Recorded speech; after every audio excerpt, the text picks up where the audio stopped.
हजूरे आला आज तक खामोश बैठे हैं इसी गम में।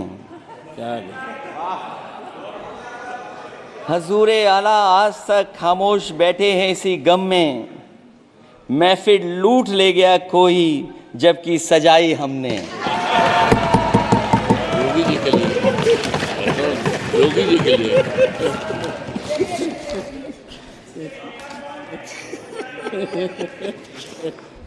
अध्यक्ष महोदय,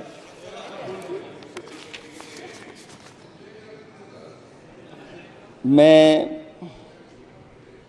मॉडल ऑफ कंडक्ट जब चुनाव हुआ, लागू हुआ, उस समय मैंने देखा कि कुछ लोगों पर मेहरबान रही सरकार और कमीशन भी।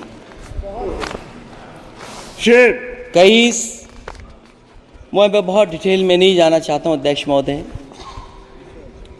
लेकिन कहीं ना कहीं प्रश्न उस संस्था पे भी लगा है, और अगर उस संस्था पर प्रश्न लगा है तो लगाने वाली सरकार की वजह से लगा है। इसलिए अगर निष्पक्ष होगी वो संस्था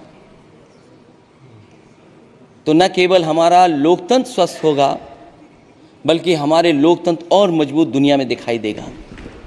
अध्यक्ष महोदय, ईवीएम पे मुझे कल भी भरोसा नहीं था, आज भी नहीं भरोसा। मैं 80 के 80 सीट जीत जाऊं तब भी नहीं भरोसा। और मैंने अपने चुनाव में कहा था अध्यक्ष महोदय कि ईवीएम से जीत करके ईवीएम हटाने का काम करेंगे। न ईवीएम का मुद्दा मरा है न जाएगा खत्म। जब तक ईवीएम नहीं हटेगी हम समाजवादी लोग उस बात पर अड़ग रहेंगे।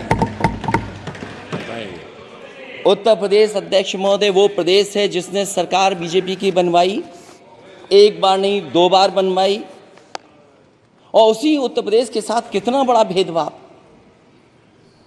उत्तर प्रदेश के साथ बड़ा भेदभाव। मुझे याद है वो दिन जब प्रधानमंत्री जी एयरफोर्स के सबसे भारी वाहन हवाई जहाज से उतरे थे सड़क पर। वो अलग बात है कि उस प्रदेश के मुख्यमंत्री उनके साथ नहीं बैठ पाए थे, लेकिन वो एक्सप्रेस वे जो बना था और आज भी जो उत्तर प्रदेश में बन रहे हैं वो उत्तर प्रदेश के बजट से बन रहे हैं। लेकिन दिल्ली की तरफ से कोई एक्सप्रेस वे अभी नहीं दिया गया है। न केवल इंफ्रास्ट्रक्चर में भेदभाव हुआ है बल्कि हमें याद है कि प्रधानमंत्री जी ने बड़े पैमाने पे गांव गोद लिए थे। और सोचिए, अगर देश के प्रधान सांसद अगर किसी गांव को गोद ले लें और उस गांव की तस्वीर न बदले तो शायद मैं नहीं समझता हूं कि किसी गांव की तस्वीर 10 साल में बदली होगी। मुझे वो गांव जिसको उन्होंने गोद लिया, जो प्रधानमंत्री जी की आदर्श योजना थी उसके तहत जो गोद लिया गया था गांव, वो 5 वर्ष पहले खूब शोर हुआ था कि बनारस शहर की तरह डोमरी में चमचमाने लगेगा एक गांव। हकीकत में कुछ नहीं हुआ। उसकी दुर्दशा वैसी की वैसी है, जैसे था गांव वैसे ही का वैसा है। टूटी सड़कें, कच्ची पगडंडियां, उखड़े और टूटे हुए ईंट के खंजे, बदहाल हैंडपंप, पावरलूम और पंखे के जाली के कारखाने को आखिर कब तक रफ्तार मिलेगी जो उस गांव में काम होता था, लोग करते थे। खाली पड़े रसोई गैस के सिलेंडर, अंधाधुंध बिजली कटौती के बीच इस गांव के लोगों को हर सुबह मजदूरी की कभी ना खत्म होने वाली तलाश आखिर कब पूरी होगी। तो सोचिए, एक गांव की तस्वीर ये है। जो गांव कभी गोद लिया गया था उस गांव की भी तस्वीर नहीं सुधर पाई है। जो भाजपा के स्मार्ट सिटी के झूठे सपने में गांव के लिए कोई जगह नहीं है। अपने गांव गोद लेने की जो बात कही थी, क्या वो भी जुमला था अध्यक्ष जी? पता नहीं जिस गांव को गोद लिया था उसका नाम भी किसी को याद है कि नहीं। मैं नाम पूछ करके किसी को शर्मिंदा नहीं करूंगा, क्योंकि अगर नाम याद है तो ये तो और भी बुरी बात है कि अपने नाम याद रखने के बावजूद भी कुछ नहीं किया। जिसे गोद लिया जाता है उसे अनाथ बनाकर छोड़ देना अच्छी बात नहीं है। क्या सेम। और अगर तस्वीर अध्यक्ष महोदय बदली हो 10 साल में उन तमाम गोद लिए हुए गांवों की, तो मैं सत्ता पक्ष के लोगों से कहूंगा जरूर इस सदन में बात रखें, जरूर बताएं आप। जो बात कभी अध्यक्ष महोदय कास्ट सेंसस की उठी थी, हम उस कास्ट सेंसस के पक्ष में हैं कि बिना कास्ट सेंसस के सामाजिक न्याय संभव नहीं है, सबको हक दिला पाना मुश्किल है। अध्यक्ष महोदय, राष्ट्रपति जी के अभिभाषण में अग्निवीर को लेकर के जो चिंता विपक्ष की थी और देश के नौजवानों की थी, वो चिंता वैसी की वैसी बनी है।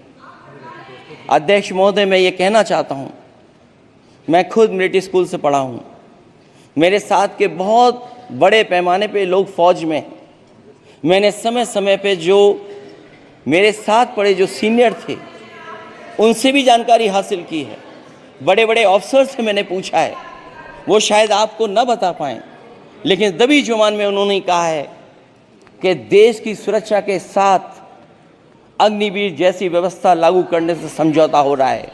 अध्यक्ष महोदय, किसी भी देश की सबसे बड़ी प्राथमिकता अगर कोई है तो वो देश की सीमाओं की सुरक्षा है। अग्निवीर जैसी व्यवस्था से कभी संभव नहीं है। अध्यक्ष महोदय, हम अग्निवीर व्यवस्था को कभी स्वीकार नहीं कर सकते हैं। आज नहीं कल, कल नहीं बाद में, जब कभी भी सत्ता में इंडिया गठबंधन आएगा, अग्निवीर व्यवस्था हमेशा हमेशा के लिए खत्म हो जाएगी। अध्यक्ष महोदय, जिन्होंने कहा कि हम आय किसानों की दोगुनी कर देंगे, आज किसान पूरा देश का देख रहा है कि उसकी आय कहां दोगुनी हो गई।